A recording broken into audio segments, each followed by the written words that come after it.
સૌરાષ્ટ્રની એકમાત્ર સ્કૂલ જ્યાં ટ્રસ્ટી તથા સંચાલકો ડોક્ટર, એન્જિનિયર તથા શિક્ષકો છે એવી Kanabar school of science and commerce. કાર્યક્ષેત્ર ધોરણ 5 થી 10, 11-12 સાયન્સ એન્ડ કોમર્સ. દીકરાઓ અને દીકરીઓ માટેના ઉજ્જવળ ભવિષ્ય માટે વાલીઓની પહેલી પસંદગી Kanabar school of science and commerce. અહીં છે શ્રેષ્ઠ શિક્ષકો દ્વારા મર્યાદિત સંખ્યામાં વિદ્યાર્થીઓ માટે ભણતર, અલગ અલગ સાયન્સ લેબ, કોમ્પ્યુટર લેબ, દીકરાઓ તથા દીકરીઓ માટે અલગ અલગ હોસ્ટેલ સાથે શુદ્ધ સાત્વિક ભોજનની વ્યવસ્થા, ટ્રાન્સપોર્ટેશનની સુવિધા. જી તેમજ નીટની તૈયારી સ્કૂલમાં જ. તો આથી વિશેષ આપ આપના બાળક માટે શું ઈચ્છો તો આજે જ એડમિશન માટે સંપર્ક કરો. Unit 1 Kanabar school of science and commerce, Khamrod ચોકડી, Junagadh bypass, Junagadh. Unit 2 main post ઓફિસની પાછળ, શ્યામ વિદ્યાલય, સરકારી ગોડાઉન પાસે, ગાંધીગ્રામ, જુનાગઢ. વિદ્યાર્થી મિત્રો, અગાઉ આપણે ન્યુમોનિયા તથા કોમન કોલ્ડ એટલે કે સામાન્ય શરદી વિશેના વિડીયો લેક્ચર જોયા. આજે એક નવા વિડીયો લેક્ચર જે છે એની અંદર આપણા ચેપ્ટરની અંદર 3જા નંબરની જે બીમારી જેના વિશે શીખવાનું છે, ભણવાનું છે, જેનું નામ છે મેલેરિયા, એના વિશેનો વિડીયો જે છે એ જોઈએ. મેલેરિયા જે છે એ આ રોગ સામે માનવ છેલ્લા ઘણા વર્ષોથી લડી રહ્યો છે. મેલેરિયા જે છે આજકાલ નથી, ઘણા વર્ષોથી લોકોને થાય છે. લોકો એમાં દવા લે છે, સાજા થાય છે. અમુક જે સમયસર ઉપચાર કરી શકતા નથી તેઓ મૃત્યુ પણ પામે છે. તો માનવજાત આ રોગ સામે ઘણા વર્ષોથી લડી રહી છે અને એના માટેની જે દવા અત્યારના સમયમાં ખૂબ પ્રચલિત થયેલી દવા કોરોના વાયરસમાં હાઇડ્રોક્સીક્લોરોક્વિન, એનું સૌથી પહેલું સ્વરૂપ જે હતું ક્વિનાઇન, પછી ક્લોરોક્વિન, હાઇડ્રોક્સીક્લોરોક્વિન વગેરે દવાઓ લોકો લે છે. નિયમિત કોર્સ કરી અને સાજા પણ થતા હોય છે. માનવમાં કેટલાક રોગો પ્રજીવો દ્વારા ફેલાય છે. અહીંયા ખાસ મેલેરિયાની જે વાત નીકળી છે, તો મેલેરિયા બીમારી જે છે એ પ્રજીવ દ્વારા મનુષ્યમાં ફેલાતી બીમારી છે. અત્યાર સુધી આપણે જે બીમારીઓ જોઈ હતી તે બેક્ટેરિયા દ્વારા અને વાયરસ દ્વારા ફેલાતી બીમારી હતી. હવે આજે મેલેરિયા નામની બીમારી આપણે જોવા જઈ રહ્યા છીએ તે પ્રજીવ દ્વારા ફેલાઈ રહ્યો છે. આમ તો પ્રજીવ દ્વારા એક બીજી બીમારી અમીબા નામના પ્રજીવ દ્વારા અમેબિયાસિસ એટલે કે અમેબિક ડિસેન્ટ્રી, અમેબિક મરડો પણ થતો હોય છે. પણ અમેબિક મરડા કરતાં પણ થોડીક વધારે ઘાતક બીમારી કહી શકાય એ મેલેરિયા નામની બીમારી પ્રજીવ દ્વારા ફેલાય છે. આ બીમારી ફેલાવનારા પ્રજીવો જે છે એ પ્રજીવો સૂક્ષ્મ પ્રજીવો બે પ્રકારના, બરાબર, પ્લાઝ્મોડિયમ નામના સૂક્ષ્મ પ્રજીવ છે. અને આ પ્લાઝ્મોડિયમ નામના સૂક્ષ્મ પ્રજીવની બે જાત જે છે એ આ બીમારીને ફેલાવે છે. જેમાં પહેલી જાત જે છે એનું નામ છે પ્લાઝ્મોડિયમ વાઇવેક્સ. પહેલી જાત જે છે એ છે પ્લાઝ્મોડિયમ વાઇવેક્સ, જે સામાન્ય પ્રકારનો મેલેરિયા, જેને આપણે સાદો મેલેરિયા, ટાઢિયો તાવ તરીકે ઓળખાવીએ છીએ, એવો મેલેરિયા ફેલાવે છે. અને બીજી જાત પ્રજીવની જે છે એનું નામ છે પ્લાઝ્મોડિયમ ફાલ્સીપેરમ. મિત્રો ખાસ યાદ રાખજો, પ્લાઝ્મોડિયમ ફાલ્સીપેરમથી થતો મેલેરિયા જે છે એ થોડોક ઘાતક પણ નીવડી શકે છે. પ્લાઝ્મોડિયમ વાઇવેક્સની સરખામણીમાં થોડોક અઘરો છે. એના માટે હોસ્પિટલાઇઝ થવું પડે, 5-7 દિવસ દવાખાને રહેવું પડે અને યોગ્ય ઉપચાર કરીએ તો જ ફાલ્સીપેરમવાળો મેલેરિયા જે છે એ મટે છે. એટલા માટે એનું ખૂબ ધ્યાન રાખવું પડે એવું છે. બંને વિવિધ પ્રકારના મેલેરિયા માટે જવાબદાર છે. આમાં ફાલ્સીપેરમ એ ઘાતક પ્રકારનો સૌથી ગંભીર છે. મેલેરિયાના પ્રજીવોના જીવનચક્ર જે છે એ અડધું માદા એનોફિલિસ મચ્છર જે છે એ મચ્છરની અંદર માદા એનોફિલિસ નામની મચ્છરની અંદર અડધું જીવનચક્ર હોય છે. જ્યારે અડધું જીવનચક્ર જે છે એ મનુષ્યમાં જોવા મળે છે. તો આપણે આગળ હવે જોવાનું છે કઈ રીતે પ્લાઝ્મોડિયમ જે છે એ પોતાનું અડધું જીવન માદા એનોફિલિસ મચ્છરમાં અને કઈ રીતે તેનું અડધું જીવન મનુષ્યમાં પૂર્ણ કરે છે, એના ચક્ર વિશેની વાત આપણે આગળ કરીશું. સારો વિદ્યાર્થી મિત્રો, આજે આપણે અહીંયા પ્લાઝ્મોડિયમ જે છે કે જેનાથી મેલેરિયા થાય છે એનો પ્રજીવ છે, આ પ્લાઝ્મોડિયમ પ્રજીવનું જીવનચક્ર આપણે અહીંયા આજે અભ્યાસ કરીશું. પ્લાઝ્મોડિયમનું જીવનચક્ર જે છે આપણે અહીંયાથી શરૂ કરીએ કે જ્યારે કોઈ સંક્રમિત માદા મચ્છર, એનોફિલિસ માદા મચ્છર કે જે સંક્રમિત થયેલી છે, જેના શરીરમાં, જેની લાળ ગ્રંથિમાં અગાઉથી જ સ્પોરોઝોઇટ સ્વરૂપે, અહીંયા શબ્દ જે છે શબ્દ તમારા માટે નવો છે, સ્પોરોઝોઇટ સ્વરૂપે પ્લાઝ્મોડિયમ જે છે એની લાળ ગ્રંથિમાં હાજર હોય છે. બરાબર, આ લાળ ગ્રંથિમાં ક્યાંથી આવ્યો એ આપણે પછી જોશું, આ ચક્રમાં અહીંયા પહોંચશું ત્યારે જોશું. તો લાળ ગ્રંથિમાં સ્પોરોઝોઇટ જે છે એ પ્લાઝ્મોડિયમનું સ્પોરોઝોઇટ સ્વરૂપ મચ્છરોની લાળ ગ્રંથિમાં હાજર હોય છે.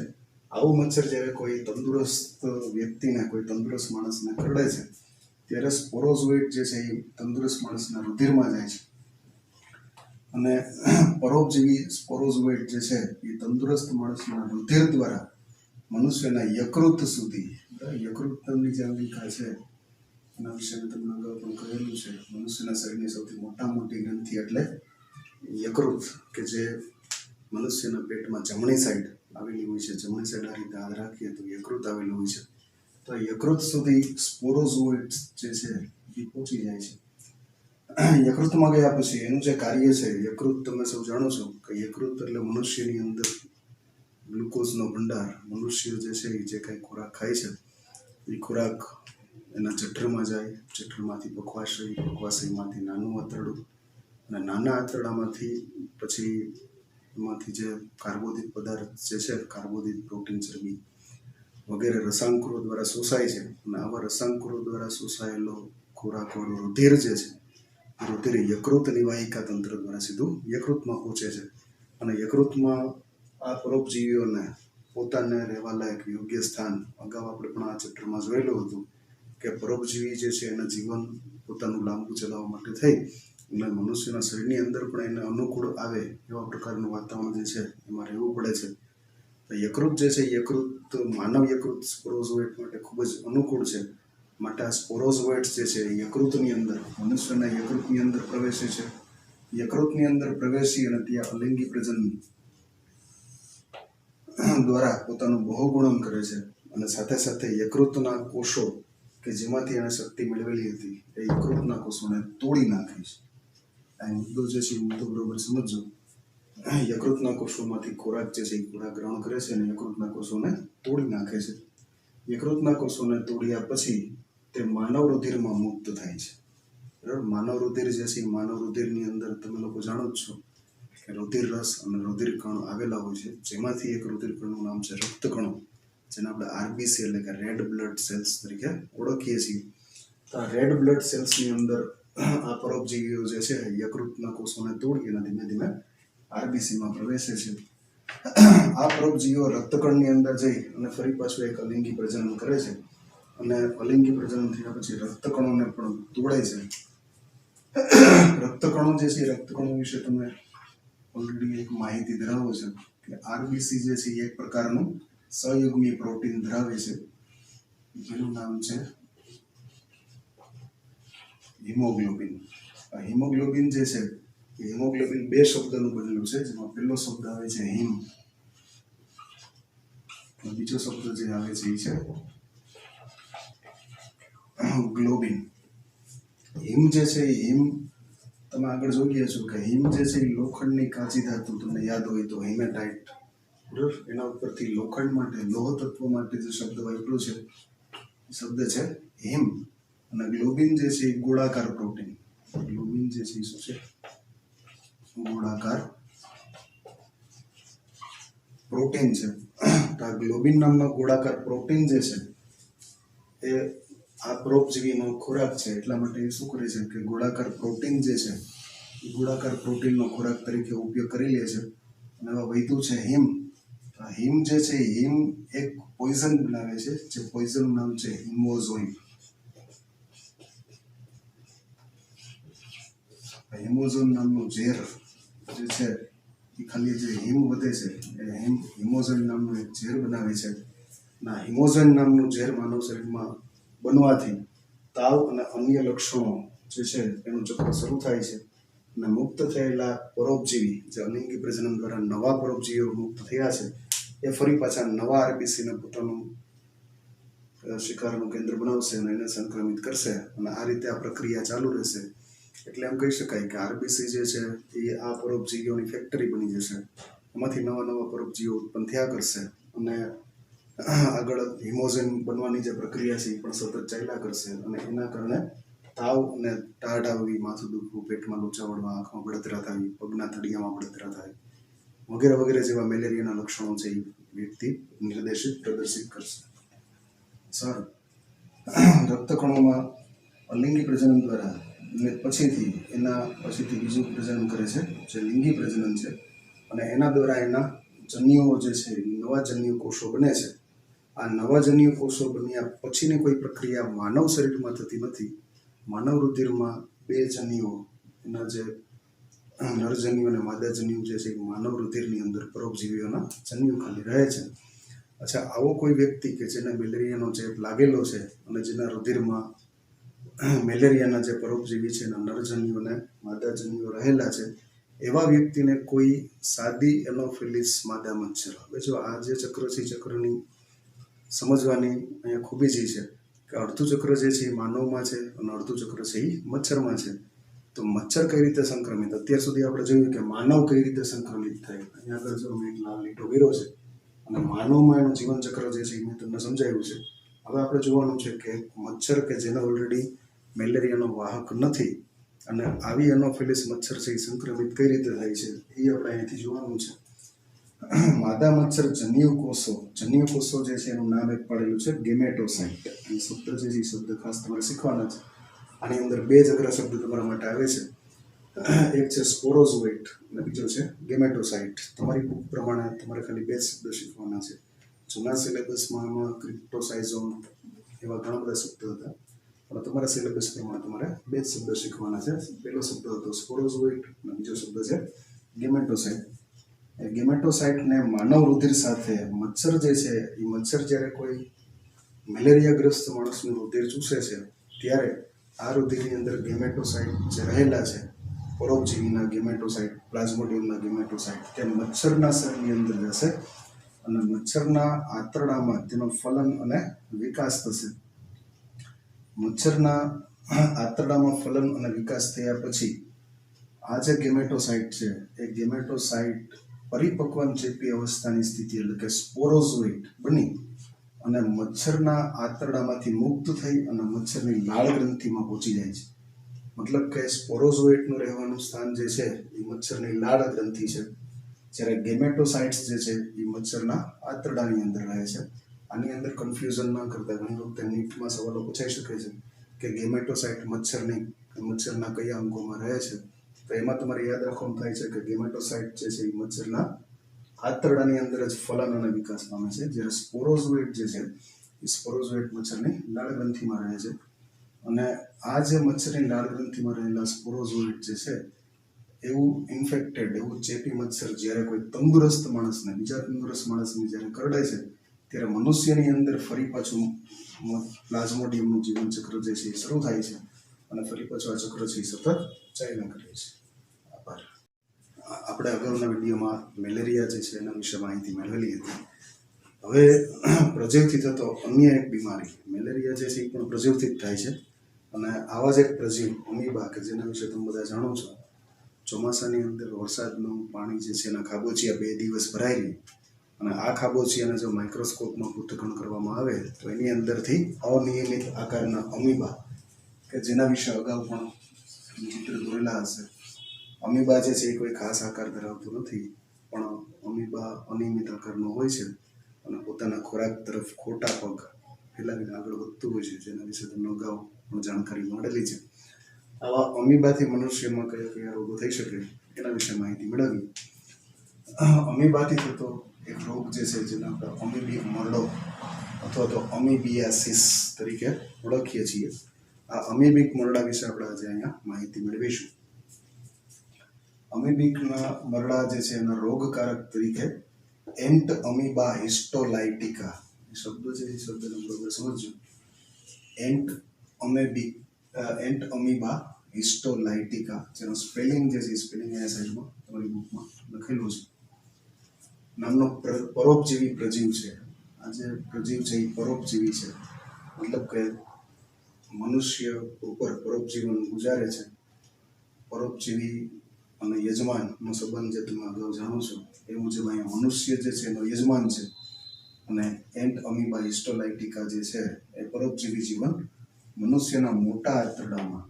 એનો મુદ્દો જે છે એ ખાસ સમજવાનો એ છે કે આજે અમીબા છે એ મનુષ્યના મોટા આંતરડામાં પરોપજીવન જીવન જે પસાર કરે છે. તેનાથી જે બીમારી થાય છે એ બીમારીનું નામ છે અમીબિયાસિસ. બરાબર, આ જે રોગ છે એ રોગનું નામ છે અમીબિયાસિસ. આ રોગનો ફેલાવ, આ રોગની અંદર માખી જે છે, જેને આપણે હાઉસ ફ્લાય તરીકે ઓળખીએ છીએ, એ માખી એના યાંત્રિક વાહક છે. મતલબ કે આ રોગને તમારા સુધી પહોંચાડવા માટે કોઈ વાહક તરીકે કામ કરતું હોય તો તે છે માખી.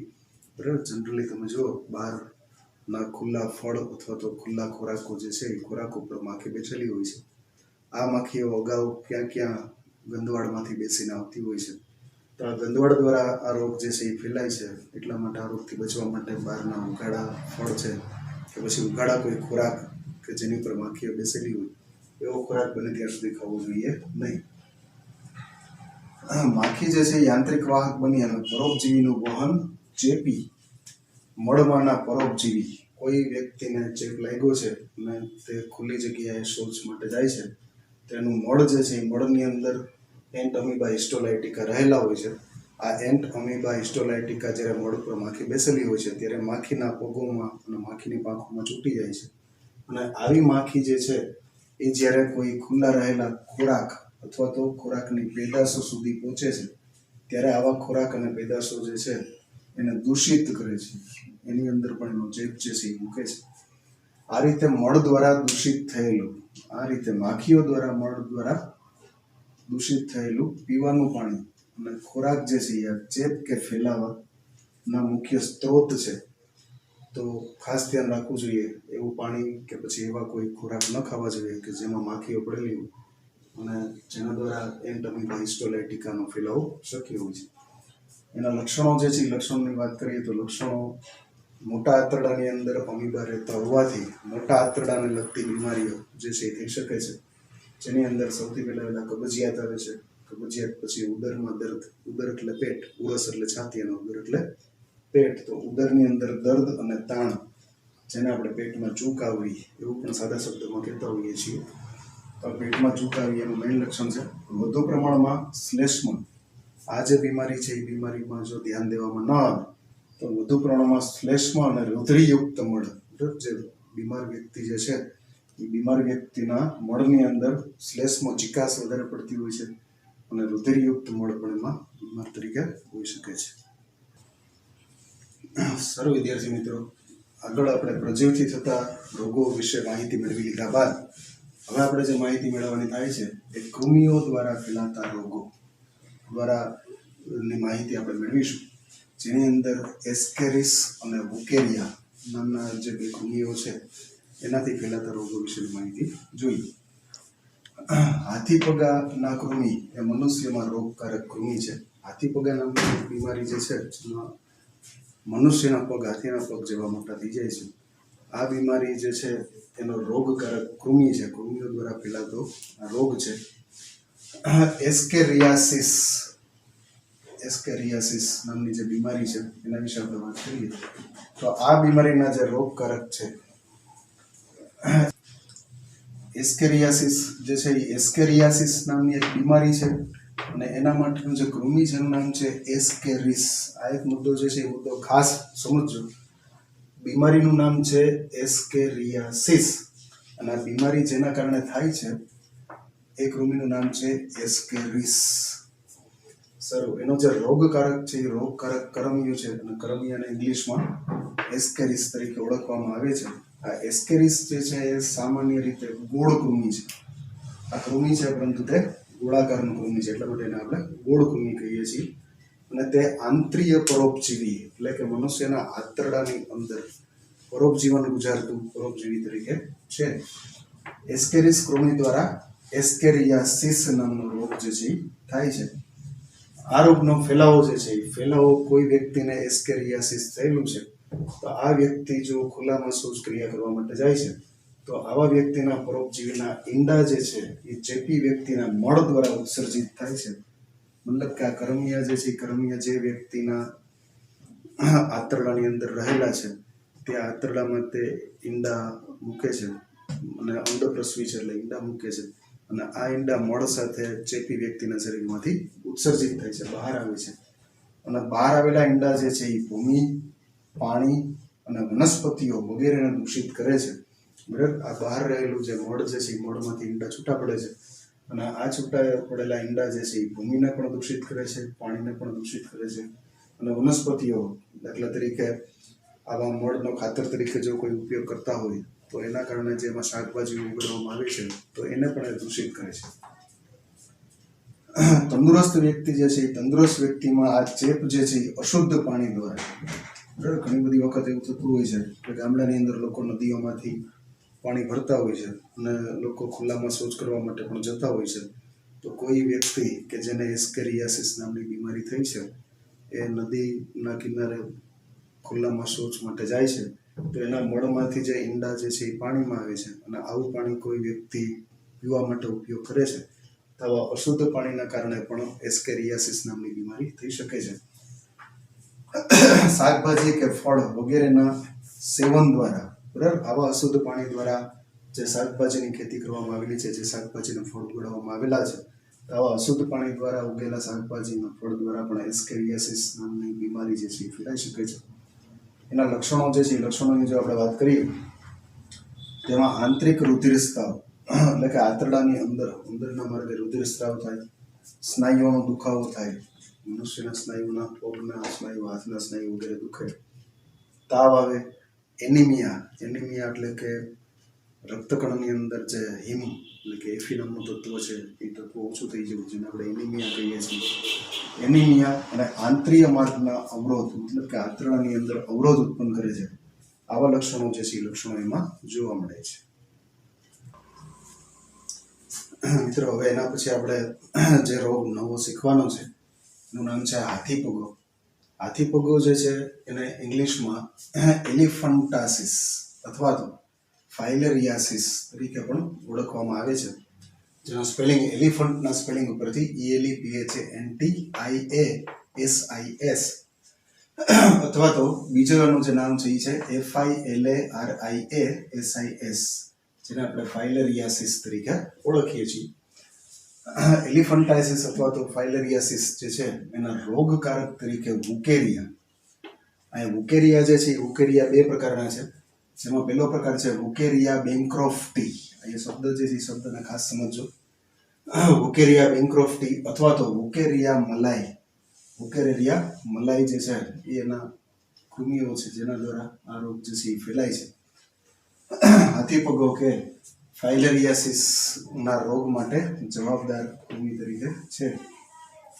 અચ્છા, આ પ્રકારના કૃમિ જે છે એ કૃમિના ફેલાવા માટે થઈ અને ખાસ મચ્છર જે છે એ મચ્છરનો ખૂબ ફાળો છે. આગળ તમે મેલેરિયાની અંદર પણ જોયું હતું.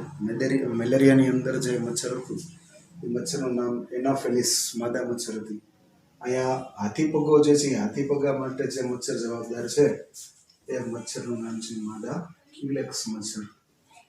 મિત્રો, ખાસ યાદ રાખજો, 3 પ્રકારના મચ્છર જે છે એ બહુ ખતરનાક છે, એનાથી બચવાની કોશિશ કરજો. માદા એનાફિલિસ નામની મચ્છર જે છે એ મેલેરિયાને ફેલાવે છે. માદા ક્યુલેક્સ નામની જે મચ્છર છે એ હાથીપગાને ફેલાવે છે. અને માદા એડિસ નામની મચ્છર તે ચિકનગુનિયા નામની બીમારી જે છે એ થાય છે. તો આ મચ્છરોથી બચવા માટેનો પ્રયત્ન ખૂબ કરવો જોઈએ. ચેપી માદા ક્યુલેક્સ ફેટીજન મચ્છર, અહીંયા પૂરું નામ જે છે ફેટીજન પૂરું નામ છે. આવા મચ્છરના કરડવાથી તંદુરસ્ત વ્યક્તિમાં તેનું વહન થાય છે. કોઈ પહેલા મચ્છર જે છે સંક્રમિત થાય છે અને મચ્છર સંક્રમિત થયા પછી એ મચ્છર કોઈ તંદુરસ્ત વ્યક્તિને કરડે તો તંદુરસ્ત વ્યક્તિ પણ સંક્રમિત થાય છે. એના લક્ષણોની જો વાત કરીએ આપણે તો લક્ષણોની અંદર ફાઇલેરિયાના કૃમિ એ ધીમેથી વૃદ્ધિ પામતા, બરાબર, જ્યારે કોઈ કૃમિ મનુષ્યના શરીરમાં પ્રવેશે તો મેલેરિયાની જેમ એની તાત્કાલિક અસર જે છે એ દેખાતી નથી, પણ આ જે કૃમિ છે એ એવું શક્ય બને કે વર્ષો સુધી એના શરીરમાં એક યજમાન તરીકે, તંદુરસ્ત વ્યક્તિના શરીરમાં યજમાન તરીકે પડી રહે અને વર્ષો બાદ એની અસર જે છે એનો પ્રભાવ જે છે એ બતાવે છે.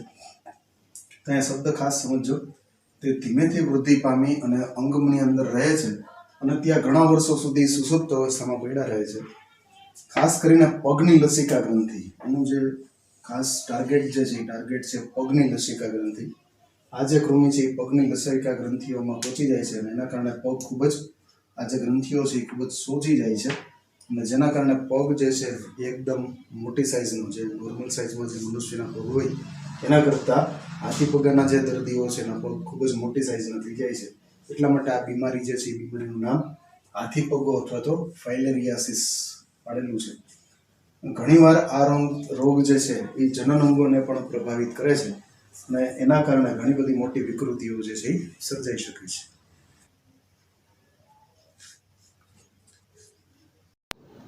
મિત્રો, ખાનાબાર સ્કૂલ સાયન્સ પંડ્યા છે બાયોલોજીનું આર્ટનું ચેપ્ટર જે છે એનો એક અગત્યનો મુદ્દો નવો મુદ્દો આજે આપણે શીખવા જઈ રહ્યા છીએ.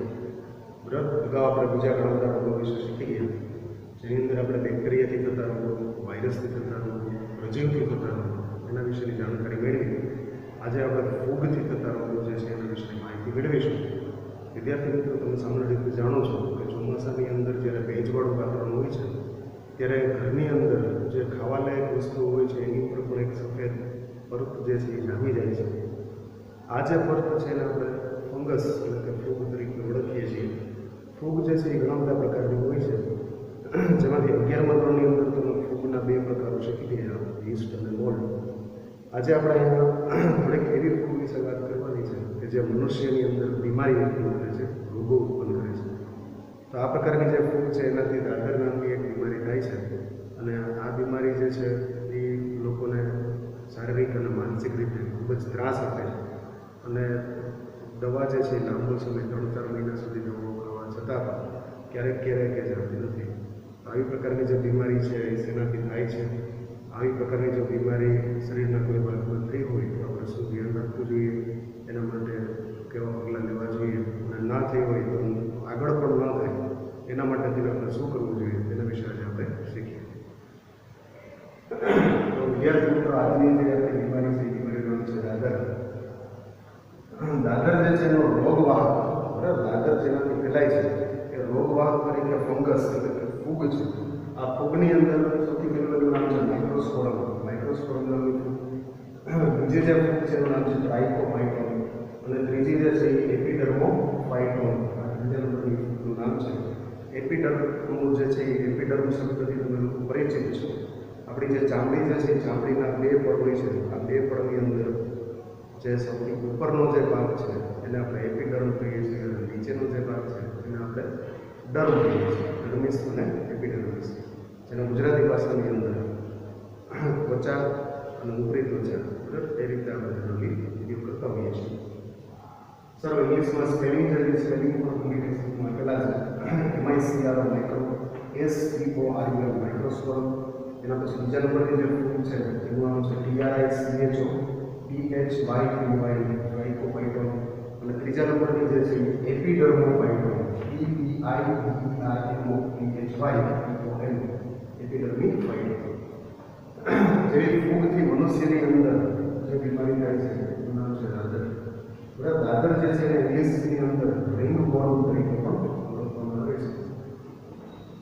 અને રિંગવોર્મ એવા પાછળનું જે કારણ છે એવું છે કે એના કારણે શરીર ઉપર જે જગ્યાએ જખમ થાય છે એ ગોળાકાર લોહી જે લોકોને દાદર કહીએ છીએ શરીરના કોઈ ભાગ ઉપર આવી રીતે ગોળાકાર ઝાટકું જે છે થાય છે.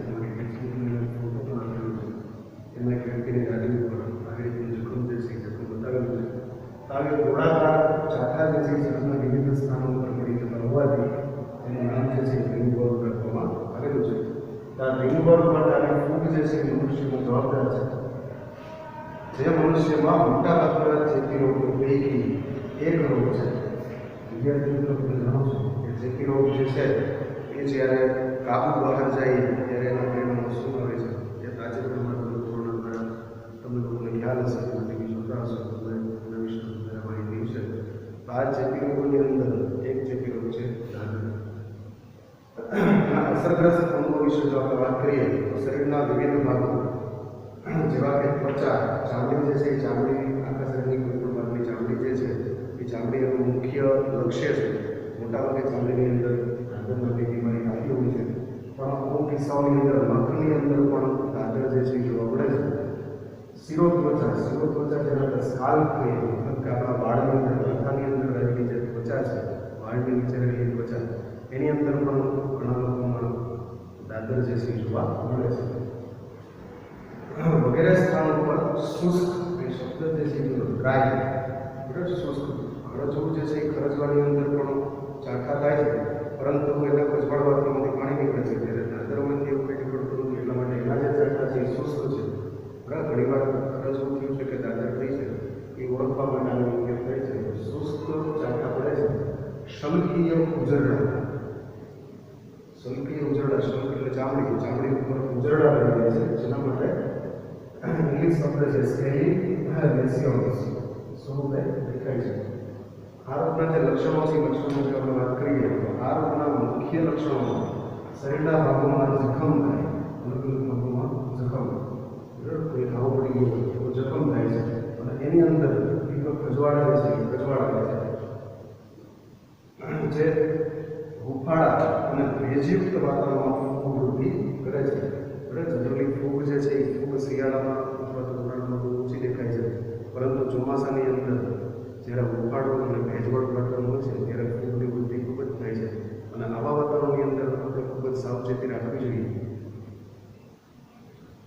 ગળીયુક્ત ત્વચા સ્થાન આપણા શરીરની અંદર અમુક ત્વચા સ્થાનો એવા છે કે જ્યાં ગળીઓ આવેલી છે બરાબર. જેમ કે તમે જોઈ શકો છો કોણીએથી જ્યારે હાથ પડતો હોય છે તો અહીંયા ગળીયુક્ત ભાગ જે છે બનતો હોય છે. ગોઠણથી જ્યારે આપણે પગ પાડીએ છીએ તો ત્યાં પણ ગળીયુક્ત ભાગ બનતો હોય છે. જનરલી જ્યારે ગરમ વાતાવરણ હોય ત્યારે આપણે બેઠા હોઈએ પલોઠી વાળીને બેઠા હોઈએ તો ગોઠણના પાછળના ભાગમાં પસીનો પડતો હોય આવા ગળીયુક્ત ભાગ જેમ કે જાંઘ પ્રદેશ છે અને પગની આંગળી આવા વિસ્તારો છે કે જ્યાં દાદર થવાની સંભાવના સૌથી વધારે હોય છે. આનો ફેલાવો જે છે સામાન્ય રીતે માટી કે ચેપગ્રસ્ત વ્યક્તિઓ નથી મળતો. દાદરનો જે ફેલાવો છે એ દાદરનો ફેલાવો માટી દ્વારા થાય છે. ચોમાસાની અંદર બાળકો માટીની અંદર રમતા હોય છે અને માટીની અંદર રહીમાં પછી રમો એનો વાંધો નહીં પણ રહીમાં પછી પગ જે છે એ વ્યવસ્થિત સાબુથી ચોખ્ખા સાફ કરી નાખવા જોઈએ. પણ ઘણીવાર બાળકો ઉતાવળમાં કે આળસમાં બરોબર સાફ કરતા નથી એટલે પગની આંગળીઓની વચ્ચે જગ્યા રહી જાય અથવા જગ્યા જે છે એમાં માટી રહી જાય અથવા તો નખની અંદર માટી જે છે એ રહી જાય એના કારણે પણ એને દાદર જેવી બીમારીઓનો સામનો કરવો પડતો હોય છે. તો માટી જે છે એ માટીની આ ફેલાય છે. આ ઉપરાંત કોઈ વ્યક્તિના દાખલા તરીકે દાદર થઈ છે તો એવા વ્યક્તિઓનો ખુવાડ ઉપયોગ કરવાથી પણ આ બીમારી સૌથી વધારે ફેલાય છે. દાદર નામની બીમારી થોડા સમય પહેલાં 1 વર્ષ પહેલાં ઘણી બધી હોસ્ટેલોની અંદર વિદ્યાર્થીઓમાં ફેલાણી હતી. એની પાછળના મુખ્ય કારણો જે છે એ એવા હતા કે વિદ્યાર્થીઓ એકબીજાના નેપકિન છે રૂમાલ છે અથવા તો એકબીજાની બેડશીટ બરાબર કોઈ એક વ્યક્તિને દાદર થઈ છે તો એની બેડશીટ ઉપર બીજા એના મિત્રો બેસવા આવે તો એના કારણે પણ આ દાદર જે છે એ ફેલાતી હોય છે. તો જો કોઈને દાદર થઈ હોય તો એનો ટુવાલ જે છે એ યુઝ ના કરવો અને બને ત્યાં સુધી બીજા કોઈ વ્યક્તિનો ટુવાલ કે રૂમાલ યુઝ જ ન કરવો. બરાબર. ટુવાલ કપડાં કે કાસ્કો આ 3 વસ્તુ જે છે એ હંમેશા આપણી પર્સનલ રાખવી બીજા કોઈને આપણે યુઝ ના કરવી કારણ કે આ 3 વસ્તુ જે છે એ બીમારીના ફેલાવામાં ખૂબ જ અગત્યનો ફાળો આવે છે. માટે થોડું હાઇજેનિક જે છે હાઇજેનિકનું ધ્યાન રાખવું જોઈએ અને દાદર જેવી બીમારીઓ જે છે એનાથી આપણે બચવું. સરળ મિત્રો આજે આપણે ઘણી બધી બીમારીઓ વિશે વાત કરી છે. આ બધી બીમારીઓ જે છે એ બીમારીઓનો અટકાવ કઈ રીતે કરવો મેડિકલની ભાષામાં એક ઇંગ્લિશમાં કહેવત છે prevention is better than cure. Prevention is better than ક્યોરનો અર્થ એવો થાય કે પહેલાં બીમાર પડવું અને પછી દવા કરીને સાજા થવું એના કરતાં વધારે દેહ કરે છે એ બીમાર જ ન થવું. બરાબર. બીમાર પડીને દવા કરવી ખર્ચ કરવા શારીરિક માનસિક ત્રાસ ભોગવવો એના કરતાં વધુ સારું એ છે કે આપણે બીમાર જ ના પડીએ. જો બીમાર ન પડવું હોય તો આપણે કઈ કઈ સાવચેતીના પગલાં લેવા જોઈએ જેના વિશે આપણે આજે અહીંયા આપણા 8મા પાઠની અંદર એનો જે મુદ્દો છે એ મુદ્દાની અંદર આપણે શીખીશું. ચેપી રોગોના અવરોધન નિયંત્રણ આનો જે આપણો મુદ્દો છે મુદ્દાનું નામ છે ચેપી રોગો જે છે એ ચેપી રોગોનો કઈ રીતે અવરોધ મતલબ કે એને કઈ રીતે રોકવા અને એનું નિયંત્રણ જે છે એ નિયંત્રણ આપણે કઈ રીતે કરવું તો એની અંદર આપણે જોઈશું કે અનેક ચેપી રોગોના અવરોધ અને નિયંત્રણ માટે વ્યક્તિગત જનસમુદાય સ્વચ્છતા જાળવવી જરૂરી છે. એ શબ્દ જે છે શબ્દ તમારા માટે નવો છે. આ નવો શબ્દ તમે સમજો એ શબ્દ છે વ્યક્તિગત જનસમુદાય સ્વચ્છતા. બરાબર. વ્યક્તિગત પર્સનલી અને જનસમુદાય મતલબ કે એક મોટો જનસમૂહ બરાબર. અહીંયા બે પ્રકારની સ્વચ્છતા જે છે એ બે પ્રકારની સ્વચ્છતા જરૂરી છે. વ્યક્તિગત મતલબ કે પર્સનલી લોકો સ્વચ્છતા રાખે એ તો ઇચ્છનીય છે જ, પણ જ્યારે વ્યક્તિઓ ઘણા બધા ભેગા થાય અને એક સમુદાય બને તો આ સમુદાયની અંદર પણ એ લોકોએ સ્વચ્છતા જે છે એ રાખવી જરૂરી હોય છે. ઘણી વખતે આપણે જોયું છે કે લોકો પબ્લિક ટ્રાન્સપોર્ટનો યુઝ કરતા હોય છે, જેમ કે બસ છે, ટ્રેન છે, તેનો બધાનો ઉપયોગ કરતા હોય છે. તો બસ અને ટ્રેનનો ઉપયોગ કરતી વખતે તો આપણે જે આપણા ઘરમાં જે સ્વચ્છતા રાખીએ છીએ એના કરતાં પણ વધુ સ્વચ્છતા રાખવી જરૂરી છે.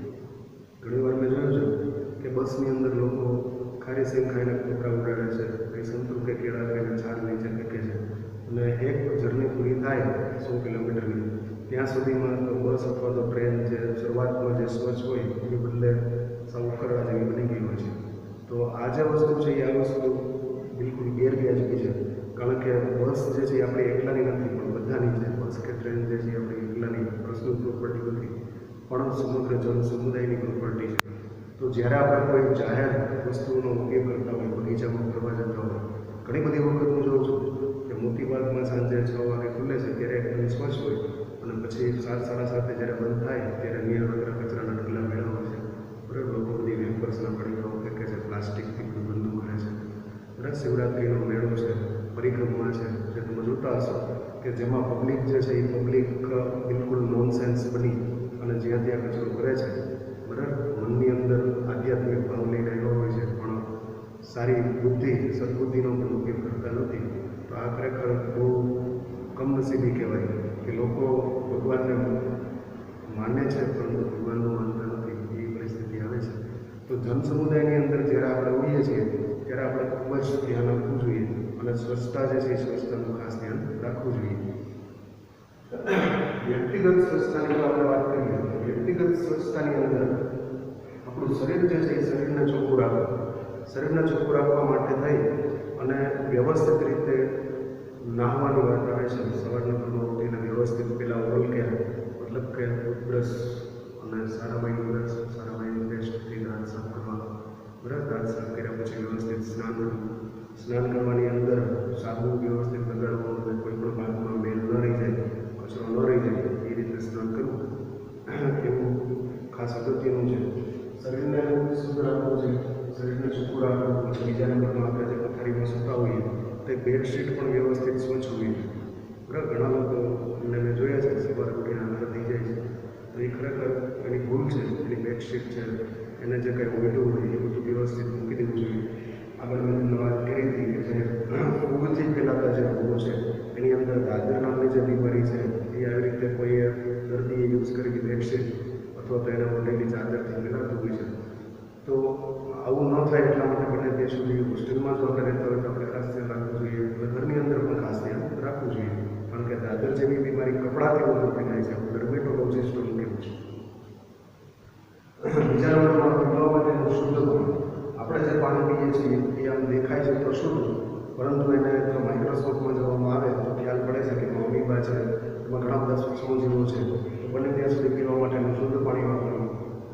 સારી કોઈ મોંઘામાંની સિસ્ટમ, ફિલ્ટર સિસ્ટમ જો આપણા ઘરે ન હોય તો આપણે પાણીને ઉકાળીને પણ પી શકીએ છીએ. આપણે એટલું કરી શકીએ કે પીવા માટેનું જે કાંઈ પાણી છે જે 20 લીટર આખા દિવસમાં પાણી પીવાતું તો એને વ્યવસ્થિત ગરમ કરી નાખવું, 5-10 મિનિટ ઉકાળી નાખવું, અને પછી એને ઠંડુ કરી નાખવું, એટલે મોરું.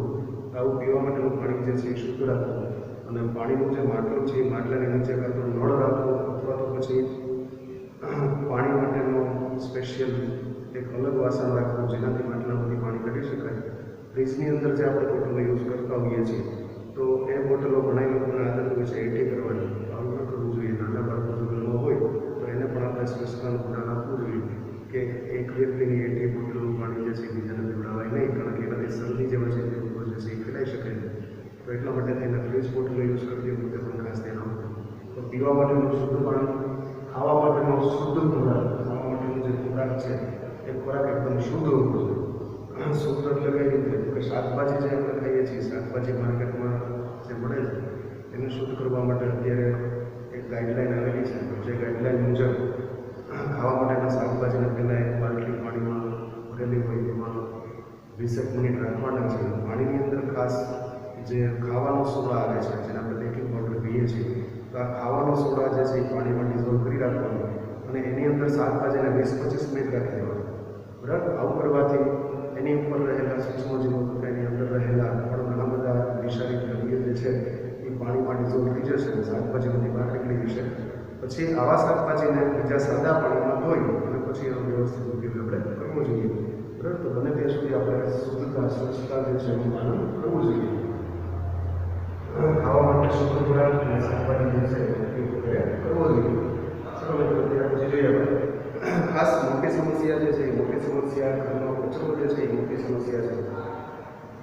ડિસ્પોઝલ ઓફ ગાર્બેજ એ આપણા દેશની સૌથી મોટી સમસ્યા, કારણ કે 130 કરોડની વસ્તી અને જનરલી એવું માનવામાં આવે છે કે પર હેડ લગભગ એક વ્યક્તિ જે છે 1% જે છે એ હાફથી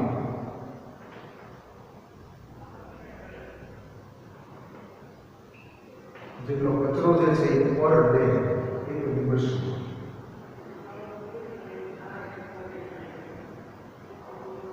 ઉત્પન્ન કરે છે. એક જ માણસ એક દિવસમાં સરેરાશ 100 કિલો જેટલો કચરો ઉત્પન્ન કરે છે. તો આને તમે 130 વડે ગુણી નાખશો તો તમને ખ્યાલ આવશે કે દરરોજનો કેટલો કચરો ઉત્પન્ન થાય છે. અને આ બધા કચરાનો નિકાલ જે છે એ નિકાલ જો યોગ્ય રીતે ના થાય તો એના દ્વારા કેટલી બીમારીઓ ભારત જેવા દેશમાં ફેલાઈ શકે છે, જેના વિશે તમે જાણો છો. નકામા તેમજ ઉત્સર્ગ પદાર્થોના યોગ્ય નિકાલ, કચરાનો નિકાલ કરવાનો છે, પણ નિકાલનો અર્થ એવો નથી થતો કે આપણા ઘરમાંથી કચરો આપણે ફેંકી દીધો એટલે નિકાલ થઈ ગયો, એવું ના સમજો. બરાબર? કચરો જે છે એ કચરો આપણા ઘરમાંથી જ નીકળે એટલું અગત્યનું નથી, પણ આપણા ગામમાંથી પણ નીકળે અગત્યનું છે. બરાબર? કારણ કે બધા લોકો જો પોતાનો કચરો બહાર ફેંકે તો રસ્તા ઉપરનો કચરો ધીમે ધીમે એકાબીજાના ઘરમાં જ મનસૂખ કરશે અને પરિસ્થિતિ જે હતી એ પાછી આવી જશે. તો કચરો જે છે એ કચરોનો યોગ્ય નિકાલ કરવો ખૂબ જ જરૂરી છે. જળાશય જે જળાશય મતલબ કે પાણીનો ટાંકો છે. બરાબર? જો આપણે ક્યાંય નળ કનેક્શન હોય તો પાણીના ટાંકામાં પહેલાં સંપમાંથી પાણી આવતું હોય તો આ જળાશય જે છે એ જળાશય વ્યવસ્થિત સાફ થવું જોઈએ. જો કોઈ કૂવામાંથી કૂવા જે છે એ બે પ્રકારના છે, જે તમે બાળકો જાણો છો. એક બંધ કૂવો મતલબ કે ટ્યુબવેલ અને બીજો છે ખુલ્લો કૂવો. તો ખુલ્લા કૂવામાંથી જો પાણી આવતું હોય તો ખુલ્લા કૂવાની સાફ સફાઈ જે છે એ વ્યવસ્થિત થવું જોઈએ. 11મા ધોરણના 10મા ધોરણના છે 10મા ધોરણના બુકની અંદર ભગવાન કૃષ્ણમૂર્તિ નામની એક વાત જે છે વાંચેલી છે, તમે શીખેલા છો. તો એના બરાબર તમને ખબર છે કે ભગવાન કૃષ્ણમૂર્તિ કે જે ગૂગલની અંદર નોકરી કરતો હતો, એણે પોતાની નોકરી છોડી ભારત જેવા દેશમાં આવી અને જળાશયને શુદ્ધ કઈ રીતે કરવા, સ્વચ્છ કઈ રીતે કરવા એના વિશે ભારતના લોકોને ખૂબ સમજાવી દીધું છે જ, પણ પોતે પણ જાતે પ્રેક્ટિકલી બરાબર ગૂગલનો બહુ ઊંચા આંકડાનો પગાર છોડી અને ભારત દેશમાં આવીને એને સેવા કરેલી છે. તો આવા વ્યક્તિઓએ આપણને ખૂબ સમજવાની કોશિશ કરી છે. એમાંથી થોડો ઘણો બોધપાઠ લઈ અને આપણી આજુબાજુના જળાશયો જેમ કે કૂવા છે, તળાવ છે, સરોવર છે વગેરેને ખૂબ સાફ રાખવા જોઈએ. ગામની અંદર કોઈ કુંડ હોય જેમ કે નરસિંહતા સરોવર છે, જૂનાગઢની અંદર તો કુંડ જે છે એને સાફ રાખવા. ખાડ કૂવા શબ્દ જે છે એ ખાડ કૂવા શબ્દનો મતલબ તમને સમજાવો. શહેરની અંદર તો ભૂગર્ભ ગટરો હોય છે, પરંતુ ગામડાની અંદર ભૂગર્ભ ગટર જેવી કોઈ વ્યવસ્થા હોતી નથી. તો ગામડાની અંદર જનરલી લોકો શું કરે છે, ભજમ બનાવે છે. ગામડાની અંદર જનરલી 2 માથોડાઓનો ખાડો કરી અને એની અંદર પથ્થરો જે વેલા આવે છે એના ટોળા બધા ભરી દેવામાં આવે છે. અને આ જે ખાડ કૂવા જે છે એ ખાડ કૂવામાં એ લોકોના બાથરૂમનું પાણી, રસોડાનું પાણી, કપડાં ધોવાનું પાણી વગેરે પાણી બધું ખાડ કૂવાની અંદર જતું હોય છે. તો આ ખાડ કૂવો જે છે એ જનરલી 2-3 વર્ષ સુધી કચરાનો સંગ્રહ કરે છે, પણ 3 વર્ષ પછી, આશરે 3 કે 4 વર્ષ પછી આ ખાડ કૂવો જે છે એ ખાડ કૂવામાંથી પાણી બધું સુસાઈ જાય છે, પરંતુ જે સ્લજ વધે છે મતલબ કે કાળો કચરો જે છે એ કાળો કચરો પથ્થરો શોષી શકતા નથી. તો આવો કાળો કચરો જે છે એ ફરજિયાત 3-4 વર્ષે 5 વર્ષે કોઈ વ્યક્તિને બોલાવી અને એને સાફ કરવા પડે અને પછી વળી પાછું નવેસરથી ચેક કરી નવેસરથી પાછું 3-4 વર્ષ પછી સુધી ચાલે એવું કામ થઈ જાય છે. તો આ ખાડ કૂવાની સાફ સફાઈ ખૂબ કરવી જોઈએ. ગામડાની અંદર મેં ઘણી વાર જોયું છે કે ગામડાની અંદર એ લોકો એક કુંડી જેવું રાખે છે અને કુંડીમાં કચરો પાણી બધું ભેગું થાય એ પછી સાંજે રોડ પર છાંટી દે છે. તો આ જે પદ્ધતિ છે એ પદ્ધતિ ખૂબ ભયાનક છે, ખૂબ જ ખરાબ છે. કારણ કે આવું કરવાથી તો દરેકે દરેક ઘરમાં રહેલા રોગકારકો જે છે એનો ફેલાવો ખૂબ થશે. આવું કોઈ દિવસ કરવું જોઈએ નહીં. એની બદલે ખાડ કૂવા રાખવા જરૂરી છે અને માત્ર ખાડ કૂવા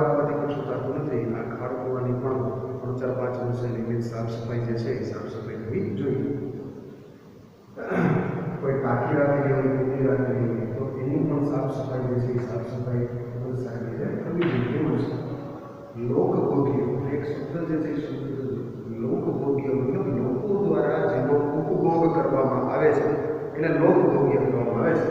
સાર્વજનિક વસ્તુઓ જેમ કે બાગ બગીચા જે છે એ સાર્વજનિક છે કે જે જનરલ પબ્લિક કેટલા બધા હજારો માણસો બગીચાની મુલાકાત લેતા હોય. તમે જોયું જુનાગઢની અંદર સકરબાગ છે, મોટી બાગ છે, તો એવા બધા સ્થળો એવા છે કે જ્યાં હજારો માણસો મુલાકાત લેતા હોય છે. તો આ જે વસ્તુઓ છે એને લોકભોગ્ય કહેવાય. પછી એસટી બસ છે, ટ્રાવેલ્સ છે, ટ્રેન છે, પ્લેન છે, આ બધા એક વસ્તુ જે છે એ લોકો દ્વારા ઉપભોગ કરવામાં આવતો હોય છે. તો આ બધી લોકભોગ્ય એટલે કે સાર્વજનિક વસ્તુઓ જે છે એની અંદર પણ સ્વચ્છતાના ધારાધોરણોનું પાલન કરવું જોઈએ. સ્વચ્છતા માટેના ધારાધોરણો કે જે સરકારે ગાઈડલાઈન દ્વારા સમજાવેલા છે. તમે એસટી બસની મુલાકાત લેશો તો એમાં તમે જોશો કે નો સ્મોકિંગનું બોર્ડ લગાડેલું છે. બરાબર, એમાં લખેલું હોય છે કે સ્મોકિંગ કરનાર વ્યક્તિને સજા કરવામાં આવશે, 500 રૂપિયા દંડ કરવામાં આવશે, એવું બધું એમાં લખેલું હોય છે. કારણ કે સ્મોકિંગ કરવાથી બીમારી જે છે બીમારીનો ફેલાવો વધારે થાય છે. એક્ટિવ સ્મોકિંગ અને પેસિવ સ્મોકિંગ આ બે પ્રકારના સ્મોકિંગ છે. જ્યારે કોઈ વ્યક્તિ પોતે સ્મોક કરતો હોય મતલબ કે પોતે સિગરેટ કે બીડી પીતો હોય છે તો એના ફેફસામાં ટાર જમા થાય છે. એ બધી વસ્તુ તો આપણને ખબર છે. પણ કોઈ વ્યક્તિ સ્મોકિંગ કરી અને પોતાના મોઢામાંથી ધુમાડો બીજા વ્યક્તિ ઉપર ફેંકે છે તો આ બીજા વ્યક્તિને પણ એનો ચેપ લાગવાની બીમાર થવાની સંભાવના ખૂબ વધી જાય છે. એટલા માટે જાહેરમાં સ્મોકિંગ ના કરવું જોઈએ. જાહેરની અંદર કચરો મેં તમને અગાઉ સમજાવ્યું કે બસની અંદર જતા હોય તો ખારી સિંગના કોતરા ઉડાડીએ, સંતરાની છાલો, કેળાની છાલો બધું નીચે ફેંકીએ, ગંદુ કરીએ, તો આવું આપણે કરવું જોઈએ નહીં. બરાબર, ખાલી ડિગ્રીઓ મેળવવાથી જ આપણે ભણેલા છીએ એવું કહેવાતું નથી. પણ જ્યારે જાહેરમાં આપણે બેઠા હોઈએ ત્યારે આપણો વ્યવહાર જે છે એ વ્યવહાર આપણા એજ્યુકેશનની નિશાની છે. એજ્યુકેશન જે છે એ માત્ર કોઈ સર્ટિફિકેટ કે ડિગ્રીનો મુદ્દા જ નથી. પણ જ્યારે તમે જાહેરમાં બેઠા છો અને જો સરસ વર્તન કરો છો, બિહેવ સારું કરો છો તો તમે ખરેખર શિક્ષિત છો. પણ જાહેરની અંદર પણ જો તમારું બિહેવ ખરાબ છે તો તમારા શિક્ષણનો કોઈ રહેતો નથી. તો શિક્ષિત બનો, સ્વચ્છ બનો. સ્વચ્છતાના ધારાધોરણોનું પાલન જે છે એ પાલન કરવું જરૂરી છે. આવા ઉપાયો એવા સ્થાન પર ખૂબ જ જરૂરી છે કે જ્યાં ચેપી રોગચાળો એ શબ્દ છે એ શબ્દ વાપરેલો છે, ચેપી રોગચાળો. જે રોગચાળો પાણી દ્વારા ફેલાતા હોય, ખોરાક દ્વારા ફેલાતા હોય, બે વાંચોથી ફેલાતા હોય.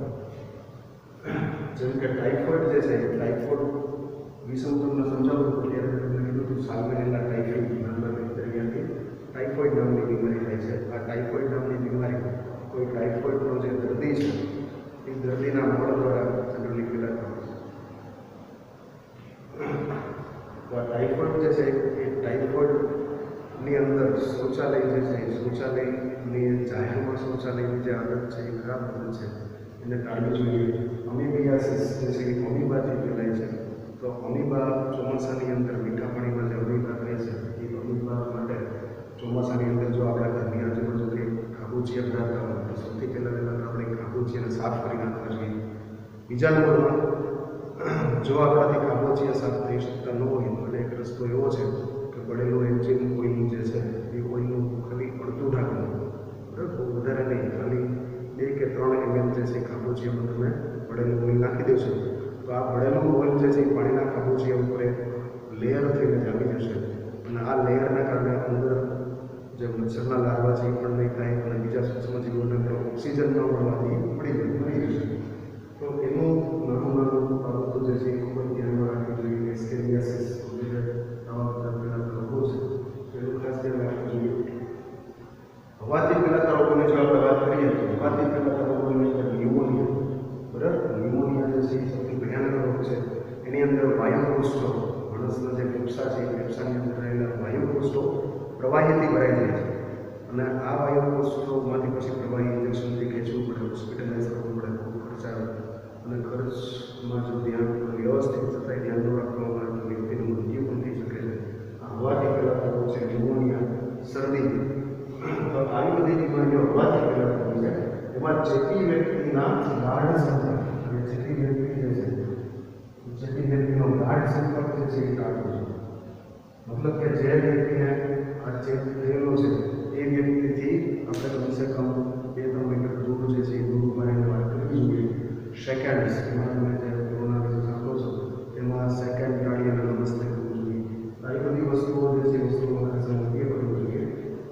જેથી વ્યક્તિ દ્વારા ઉપયોગમાં લેવી વસ્તુઓ જે છે જેમ કે પેન છે, એના દ્વારા નેપકિન છે, પ્યાલો છે, એના વાસણો છે, આ બધાનો ઉપયોગ જે છે એ બને ત્યાં સુધી ટાળવો જોઈએ. કીટકો દ્વારા ફેલાતા રોગો જેમ કે માખી મચ્છર દ્વારા ફેલાતા રોગો છે, જેની અંદર મચ્છર દ્વારા ફેલાતા રોગોની અંદર મેલેરિયા છે, ફિલારિયાસિસ છે, આવા બધા રોગવાહકો જે છે રોગવાહકો અને તેના પ્રજનન સ્થાનોનું ખાસ નિયંત્રણ કરવું. મચ્છર જે છે એ મચ્છરના ઉછેર કેન્દ્ર જનરલી પાણી જે બંધિયાર પાણી જે છે એ મચ્છરનું ઉછેર કેન્દ્ર બની જતું હોય છે. તો કોઈ જગ્યાએ પાણીના ખાબોચિયા જો થયેલા રહેતા હોય આ પાણીના ખાબોચિયાને ખાસ તાત્કાલિક અસરથી દૂર કરવા. ઘણી વખત એવું બનતું હોય છે કે આખો વર્ષ આપણે જે કંઈ કચરો બધો થાય બધો ઉદાસીમાં રહી જાય. ચોમાસાની અંદર એ કચરાની અંદર જૂના વપરાયેલા ટાયર છે, પછી જૂના કોઈ વાસણો જે છે ઉદાસીમાં ફેંકેલું એની અંદર પાણી ભરાય અને એની અંદર મચ્છરના લાર્વા થતા હોય છે. તો ચોમાસા પહેલાં એકાદ વખત સમય લઈ અને આ બધી સાફ સફાઈ કરી નાખવી જોઈએ, જેથી કરીને બંધિયાર પાણી જે છે એ બંધિયાર પાણી કે એવું ના જોઈએ અને એના દ્વારા બધો મચ્છરનો નિદાન જે છે નિકાલ આપણે કરી શકીશું. બરાબર, એનું નિયંત્રણ કરવું અને એનો નાશ જે છે નાશ કરવો ખૂબ જ આવશ્યક છે. વ્યવસ્થિત એ મચ્છરને મારવા માટેની દવાનો સ્પ્રે